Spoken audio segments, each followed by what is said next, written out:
রামগঞ্জে ইটভাটার শ্রমিক হত্যা মামলার রহস্য উদ্ঘাটন, পুলিশের অভিযানে মূল 2 আসামি গ্রেফতার। জুনায়েদ কামালের প্রতিবেদনে থাকছে বিস্তারিত।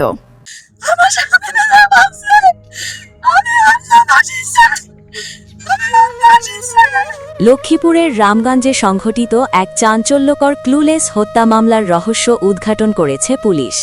এ ঘটনায় জড়িত মূল 2 আসামিকে গ্রেপ্তার করা হয়। পুলিশ সূত্রে জানা যায়, গত 17 এপ্রিল 2026 রাত আনুমানিক 8টা থেকে পরের দিন দুপুর 1:45টার সময়ে রামগঞ্জ থানাধীন 2 নং নোয়াগাঁও ইউনিয়নের 9 নং ওয়ার্ড ডোমনন্দী এলাকায় শাহজাহান পাটোয়ারির মালিকানাধীন একটি ধান খেতে আব্দুর রহমান মিন্টু নামক এক শ্রমিকের লাশ পাওয়া যায়। নিহত আব্দুর রহমান মিন্টু নোয়াখালী সদর উপজেলার 19 নং পূর্ব চরমটুয়া ইউনিয়নের 5 নং ওয়ার্ড চরমটুয়া মাদ্রাসা সংলগ্ন বছা খোনারের বাড়ির মৃত আব্দুল আওয়ালের ছেলে। মৃত্যুর আগে তিনি এক মেয়ে ও এক প্রতিবন্ধী ছেলে রেখে যান। পরশুদিন রাতের 8টা বাজে কত হয়েছে, ও আমার বলে ও হয়তো এখন গাড়ি তুলবো, আমাদের 30-40 হাজার টাকা আছে, 30-40 হাজার টাকা আছে, আমি এখন গাড়ি তুলি। রাতের 8টা বাজে কিন্তু আগে তোর সকাল সকাল গাড়ি তুলি যাই না, দেরি করে গাড়ি দিছি। খোলার কথা যে গেছে খোলা আছে, কিন্তু গাড়ি দিছে, গাড়ি দিবে ররে দি এবার 9:30 বাজে আবার কল দিছি, কিন্তু ওইখানে গাড়ি ঢুকছেন নি, মোবাইল বদ্ধ। আবার 10টা বাজে আবার কল দিছি, আবার মোবাইল বদ্ধ। এর সকালে তো আর কোনো খোঁজ খবর নাই। আমি ফিরে তো মোবাইল করি সকালে আবার বাইক গেছে না মাই এরকম আব্বা তো বাইক আইয়ে নো এই তো এই তোর আমরা কল দিই, কল বদ্ধ, কোনো রকমের কল টু করতে পারি না। রিসেতে ফিরে তোর মোবাইল করি ইয়ে করছে আনা জামাই নাই, আমি তো ধান খেতে ভিতরে এই কিন্তু নারী আমরা গাড়ি গুলো সব। এখন আমি সুবিচারটা চাই, আমার সামনে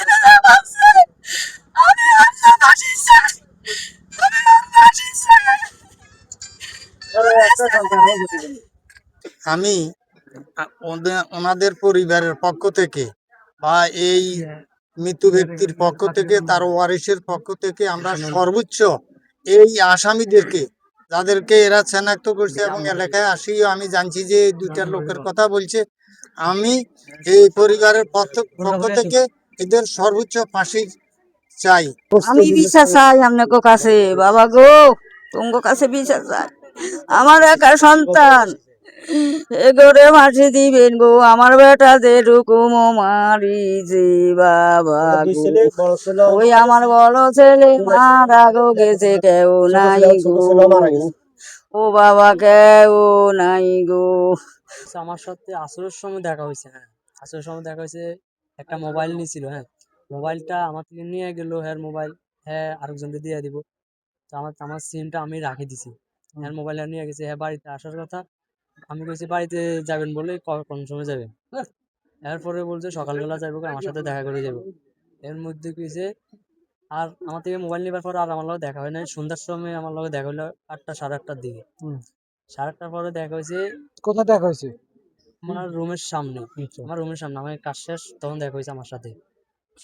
কাজ শেষ পরে আমি আমার হেদের সাথে 2টা লোক ছিল, এই 2টা লোক আছিল, হে ছিল 3 জন সহ আমি দেখতেছি এরা চলে যাইতেছে এদিকে। এর মধ্যে গেছে আমাদেরকে আমি 9টার পর থেকে টোকাইতেছি, রাতের 11টা তক আমি টোকাইছি, টোকাইবার পরে পাই নাই। আরো যে খাইয়ের বাইরে একটু জিজ্ঞাসা করছি, নাই। আরো 2জনকে জিজ্ঞাসা করছি, দেখিনি আজকে, আজকে আমাদের সাথে আসে নাই। সকালবেলা টোকাইতেছি, হ্যাঁ পাই নাই। ওই 2টারও টোকাইতেছি, জিজ্ঞেস করলে পামু কিনা, ওই 2টারও আমি দেখিনি, হ্যাঁরাও দেখি নাই। আসলে 11টার দিকে আমি খাইয়ের বাইরে জিজ্ঞেস করছি একটা ফোন দিবার লাগে, ফোন বদ্ধ ছিল।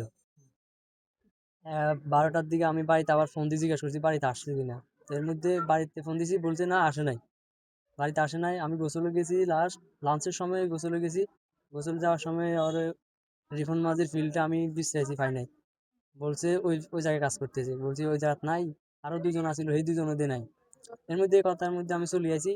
যখন আমি গোসলে আসছে দেখতেছি লোকজন, এলাকার লোকজন দৌড়াদৌড়ি করতেছে, ভিডিও করতেছে, দেখি লাশ পাওয়া গেছে। তখন মানুষের জিজ্ঞাসা কি হয়েছে, মানুষ বলতেছে মানুষ মারি খেতে ফালাই দিছে, ধান খেতে ফালাইছে। তখন দৌড়াই গেছি দেখবার লাগিয়া, দেখে যাইয়া দৌড়াই যাবার পরে আমি ওই জায়গার মধ্যে দেখতেছি আমার শ্বশুরের জায়গায় গেঞ্জি পরা লুঙ্গি পরা দেখে আমি চিনি আমি দৌড়াই আমি মালিক মাঝিরে জানাইছি। এর মধ্যে পুলিশ এসে পুলিশে আমার যাতে গেছে আমি তা বলছি এটি। এ ঘটনায় তার স্ত্রী ফাতিমা বেগম বাদী হয়ে রামগঞ্জ থানায় একটি হত্যা মামলা দায়ের করেন। মামলার পর রামগঞ্জ থানার অফিসার ইনচার্জ মোহাম্মদ ফিরোজ উদ্দিন চৌধুরীর সার্বিক নির্দেশনায় এবং পুলিশ পরিদর্শক তদন্ত মোহাম্মদ আব্দুল জলিলের নেতৃত্বে একটি চৌকস টিম গঠন করা হয়। টিমে আরও ছিলেন এসআই মোহাম্মদ আব্বাস আলী, এসআই আলমগীর ও এএসআই মোহাম্মদ মহিউদ্দিন। গোপন সংবাদের ভিত্তিতে এবং তথ্য প্রযুক্তির সাহায্যে রায়পুর থানা পুলিশের সহযোগিতায় অভিযান পরিচালনা করে রায়পুর বাসস্ট্যান্ড এলাকা থেকে এ মামলার মূল 2 আসামিকে গ্রেপ্তার করা হয়। গ্রেপ্তারকৃতরা হলেন নোয়াখালী সদর উপজেলার ১৯ নং পূর্ব চরমটুয়া ইউনিয়নের ৪ নং ওয়ার্ড দিঘিরপাড় সমাজের মুজিবুল হক মুন্সির বাড়ির মঈনউদ্দিনের ছেলে মোস্তফা ওরফের হৃদয় এবং একই ইউনিয়নের ৫ নং ওয়ার্ড আবু সাইদের বাড়ির মৃত শাহ আলমের ছেলে মোহাম্মদ সুমন।